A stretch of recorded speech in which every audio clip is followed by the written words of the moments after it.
Things are heating up at the Sauce Boss.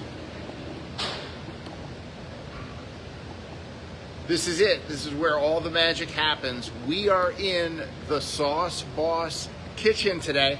I'm going to kind of give you a sense of the history, the energy, the excitement about this amazing new eatery in Elmira, New York.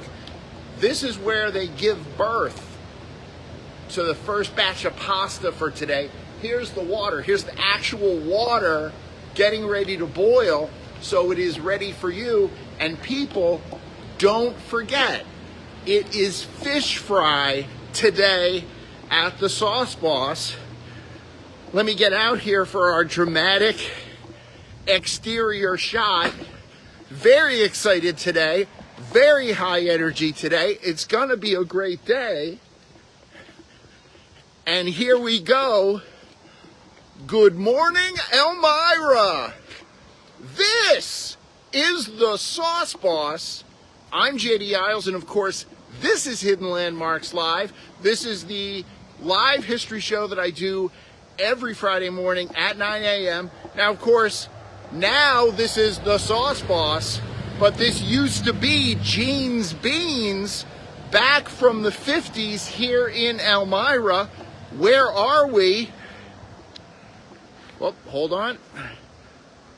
Where are we? We are at the corner of College and West Thurston. Everyone knows this location. Everyone can visualize when this used to say Jeans Beans, but it says Sauce Boss. Now, of course, I realize everybody, they're like, JD, you did this exact same thing last week. What I didn't do last week is I didn't actually go inside, and we are going to go inside right now to see what's going on at this amazing Elmira eatery. So here's what the storefront looks like.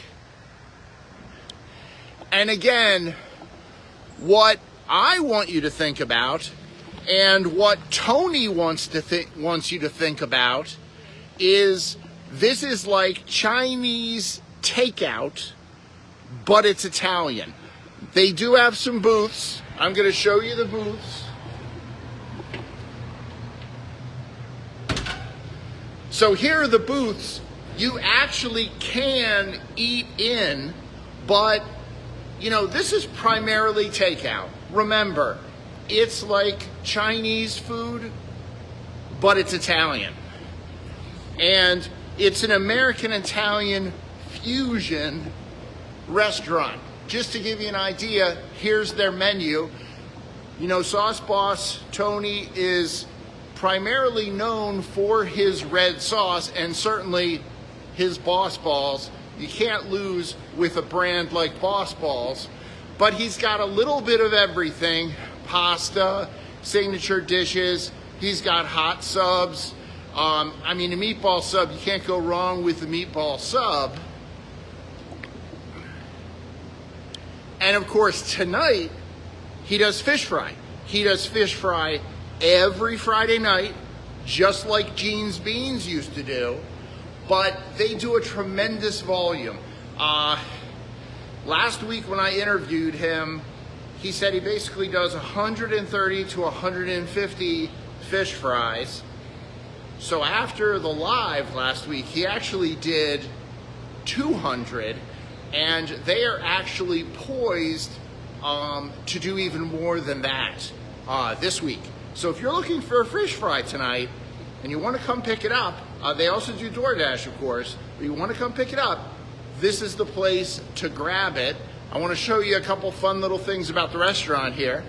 Number one, Tony was up in the rafters doing some stuff, and he found a receipt. This is a receipt from Jeans Beans back in 1954. Now, second thing I want to show you is, you know, they've got a fun little mob theme. That's perfectly fine. Nothing wrong with that. And of course, one of the faces that you see on the wall here is Al Capone. But that's not the only Chicago connection that they have. And here we're going to stop by here. Tony, I want to thank you again for letting us stop by this morning. Absolutely. All right, fantastic. Thank you so much, my friends. So that's not the only Chicago connection in this restaurant. They also have right here, this is a Butcher Boy Ice Door. This is a company that was out of Chicago, and they started manufacturing ice house doors back in 1885. And currently they're not using this, but I just want to show it to you because after all, we are a history show. So this would have been a door that was purchased sometime in the 1950s, most likely. Here's the latch mechanism. And again, you know, they're not using this. It is cooler in here though. This is what a vintage ice door would look like. Okay, and here's the great thing. We've got a mechanism.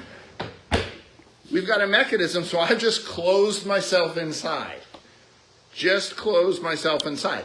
And, you know, hopefully this mechanism is going to work and I'm going to be able to get back out. There we go. No Brady Bunch for me. Now, the other thing I want to show you inside here, because remember, this used to be Gene's Beans. We've actually got a little piece of Gene's Beans history right here. We've got a Gene's Beans cooler from the 1970s. Still works. They are still using it on a daily basis. And one of the things they are using it for is to get all of these boxes filled, and this is about a quarter of the boxes that they will actually need for today. Folks, this could be filled with fish fry for you this Friday and every Friday for the rest of your lives. I will really encourage you, if you have not tried Sauce Boss yet, I really encourage you to do so for two reasons. Number one, the food is fantastic. But the second reason is, for all of you Elmira history fans, it is an opportunity for you to step back in time a little bit and visit Gene's Beans and have a fish fry just like you did every Friday night from the 50s on.